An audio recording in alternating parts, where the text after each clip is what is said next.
Nagluluksa ngayon ang Philippine basketball community matapos pumanaw ang dating San Beda University champion at former UAAP standout na si JV Gallego sa edad na 28 taong gulang. Ilang araw pa lang ang nakakalipas ay muling nagluksa ang mundo ng basketball sa Pilipinas sa pagpanaw ng dating Gilas player at isa sa ating inahangaan pagdating sa basketball.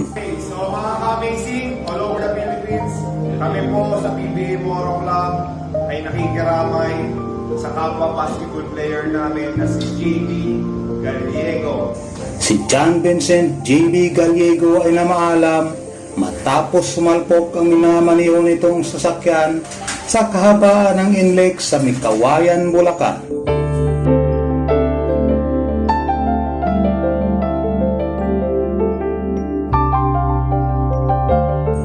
Sa bidyong ito ay ating pag-usapan ang mga naging achievement at narating ni JB Gallego sa larangan ng basketball sa Pilipinas. Paano siya nakilala at naging miyembro ng Gilas Pilipinas Squad. Si JB Gallego ay nag-aral ng high school sa Chiang Kai-shek College at sa eskwelahang ito nagsimula ang basketball sa kanyang buhay. Nag-enroll at naglaro ito sa National University pagdating ng kanyang kolehiyo. Kinalaunan, lumipat ito ng San Beda para maglaro sa kupunan ng Red Lions. Sa naturang kupunan, malaki ang naiambag niya para makuha ng San Beda Red Lions ang kampyonato sa NCAA Season 99. Naging bahagi din siya ng Gilas Pilipinas Under-18 Squad noong 2016 FIBA Asia Championship. Ilan sa mga kilalang player na nakasama niya sa naturang lineup ay sina Gian Mamuyak, Jolo Mendoza, Kenmark Carreño at Fran Yu. Nakuha ng kanyang kupunan ang 7th place ng naturang tournament.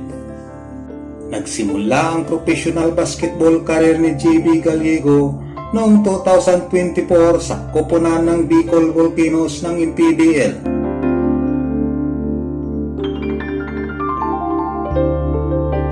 Sa pagpapatuloy ng kanyang karera at sa kanyang napakabatang edad, naging head siya ng basketball program ng World City Colleges o WCC. Hi, I'm Jay Gallego, head coach of WCC North APC Manila. At bukod dyan, naging coach din siya ng Kolehiyo San Agustin Makati High School Boys Aspirants at Boys Junior Basketball Teams. Ang naging buhay basketballista ni JB Gallego ay masasabi nating isang tagumpay para sa kanyang karera. Hindi man siya nakapasok sa pinakamalaking liga sa bansa na PBA, ay biniyayaan naman siya ng napakagandang achievements na hindi lahat sa Pilipinas ay nagkakaroon. Ngunit, minsan ang tadhana talaga ay hindi natin inaasahan. Hulyo 18 ng taong kasalukuyan, bumangga ang sinasakyan ni JB Gallego sa concrete barrier sa North Luzon Expressway sa Mikawayan, Bulacan habang ito'y pabalik na ng Maynila. Sinubukan pa itong dalhin sa ospital, ngunit idineklara itong dead on arrival.